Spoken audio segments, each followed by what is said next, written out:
Seismology is the study of earthquakes. And since the earthquakes have been happening the entire time people have been on Earth, we've really studied them a long time to try to understand why they happen and where they happen.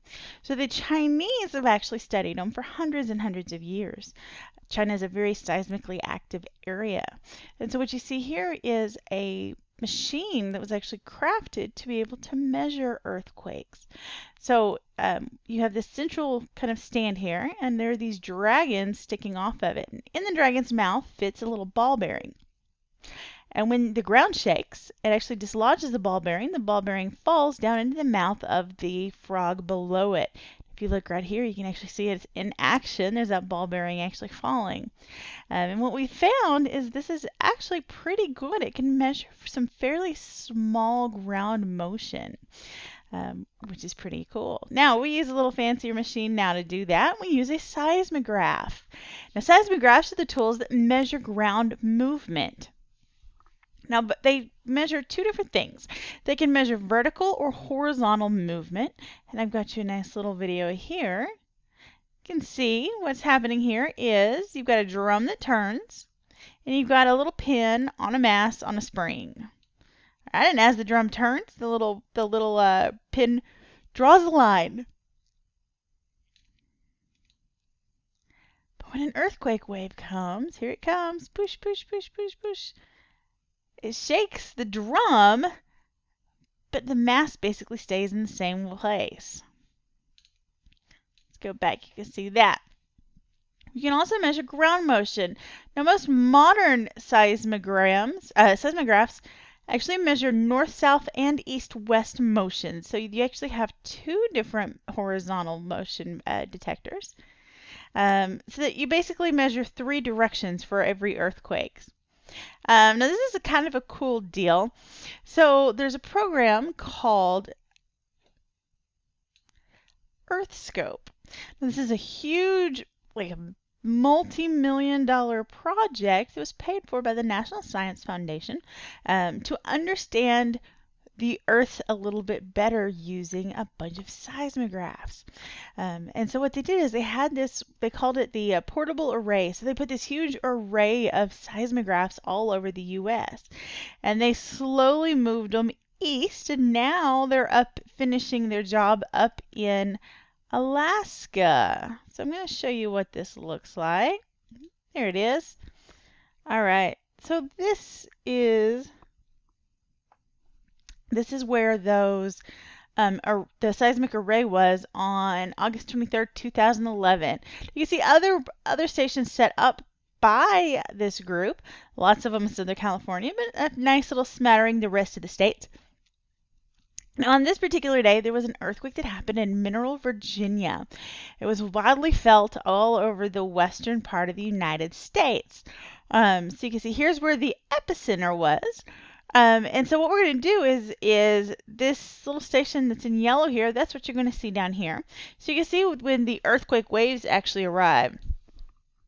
Now, I want you to watch it actually register. So you can see those waves sweep all the way across the United States, and there they are detected in California.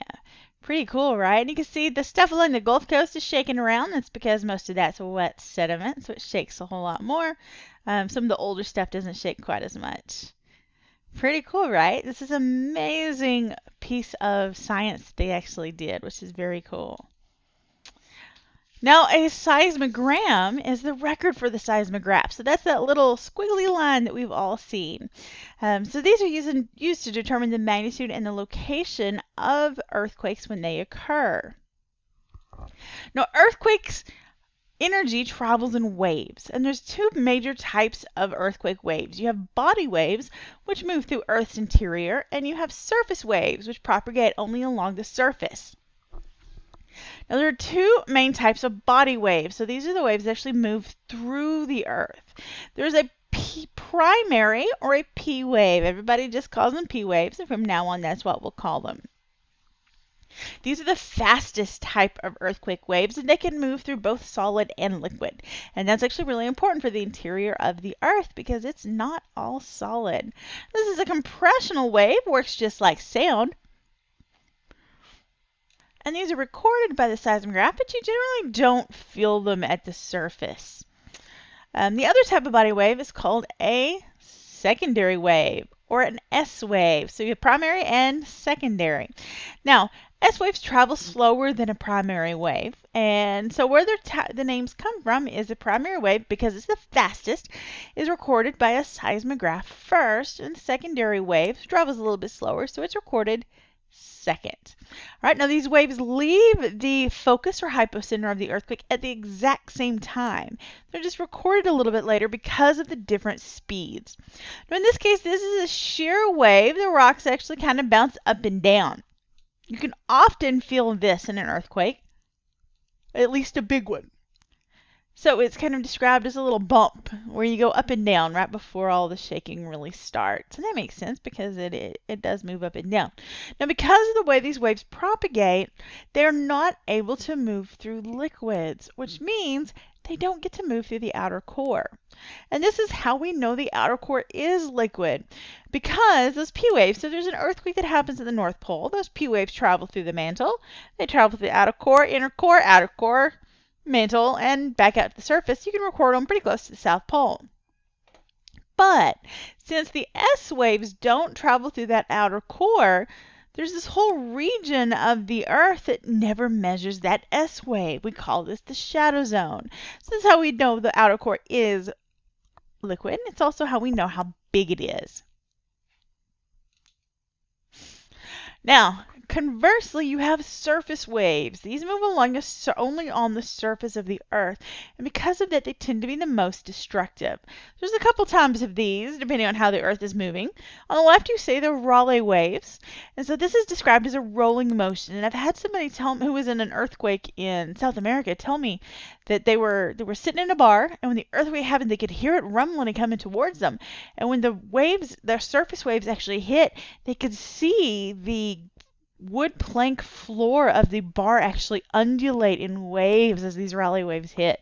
I've also been told there are some people who every time they're in an earthquake get seasick, and it's because these move really like ocean waves, these rolling ocean waves, so they'll make you seasick. On the other side, we have these love waves, and these jerk back and forth from side to side, and these love waves really tend to be what's most damaging to buildings and structures. Now, there's nothing to love about a love wave. These are both actually named after the scientists who first described them. All right, so let's look at this. I'll show you an example of the effects of surface waves. So this is an earthquake in Japan. If you look around, you can see this looks like some sort of office building maybe. There's all sorts of TV monitors up here. There's workstations over here. There's all sorts of big heavy furniture you're going to get to watch shake around. But down here in this corner is a bed. I think that might be a foot right there. Watch what happens to the poor guy sleeping in the bed.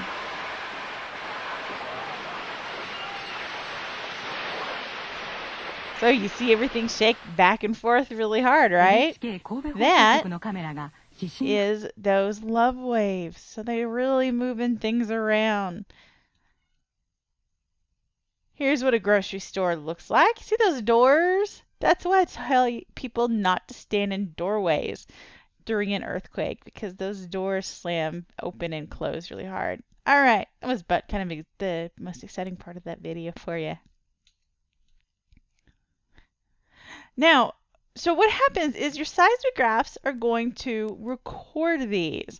So I'm going to play you a little video. It's pretty short. So there's an earthquake that happens, and it's going to happen way over here.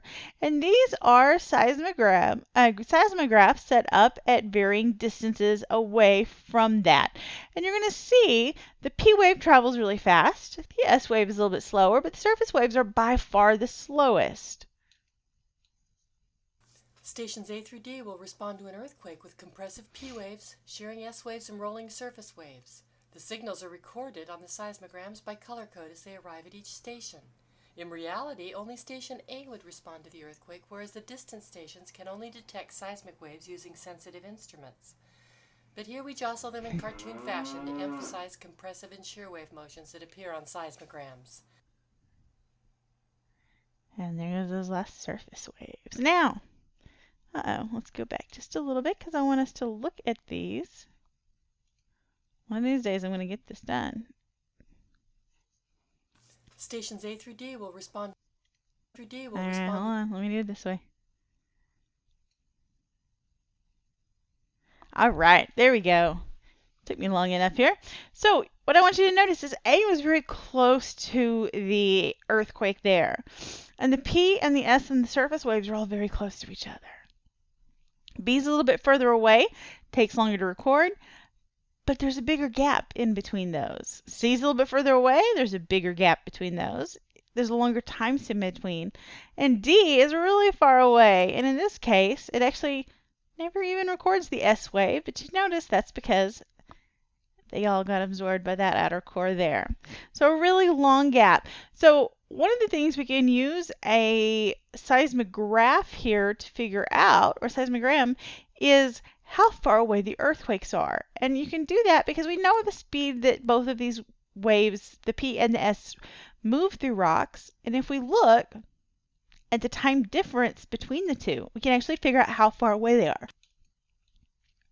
So we're going to look at a readout of this. This is what that looks like. So this is kind of a blown up version of what you just saw, and I think there's a space for you to sketch this out, just in case you have to identify them at some point. So time's going this way, the drum's turning. That first wave recorded is that P wave. Then it shakes a little bit, things settle down just a little bit, then another little jump with the S wave, a little bit bigger jump. And then everything starts moving with the surface waves, and that's because the ground is actually moving. So you get a lot bigger movement there. If you want to see kind of how this looks, this is an interesting way to record these. So this is a recording of the 2011 Japanese earthquake. And these earthquake waves on a seismogram have both an amplitude and a frequency, and sound does too. So what they've done is they've actually turned this into sound. So this is it's been sped up by like 100 times faster.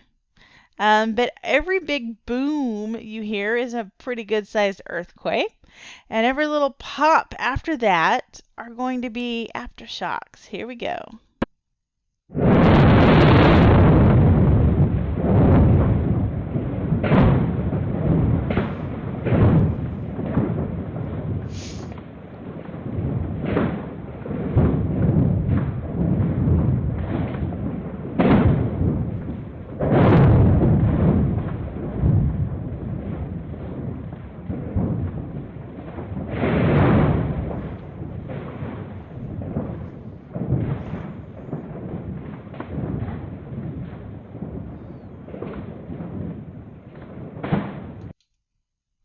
Pretty cool, right? I think it's an interesting way to look at data, or I guess listen to data. All right, so let's say, I'm going to go back here. So let's say we want to figure out how far away this particular earthquake was. Time is marked off on the paper drum. So from the first P wave, we can count, so this is time 0. Over here's 1 minute, 2 minutes, 3 minutes, 4 minutes, 5 minutes. So there's 5 minutes between when the P and the S wave arrives. So that's the lag time. So if we look at the graph here, find 5 minutes, we find where it crosses our line on the graph, and that tells us it's a little less than 3,500 kilometers away. Now, that's just a radius. So if you measure 3,500 kilometers away from anything, that's a circle all the way around. So to figure out where this actually is, what you have to do is get a couple of other recordings. And then you do this process called triangulation. So we measure from all the different recording stations, you put those circles on, and all those circles should overlap where the epicenter of the earthquake is. Now at this point, this is all mechanized and computerized, so it happens very, very quickly, but it still uses seismic data from all over the world to do this.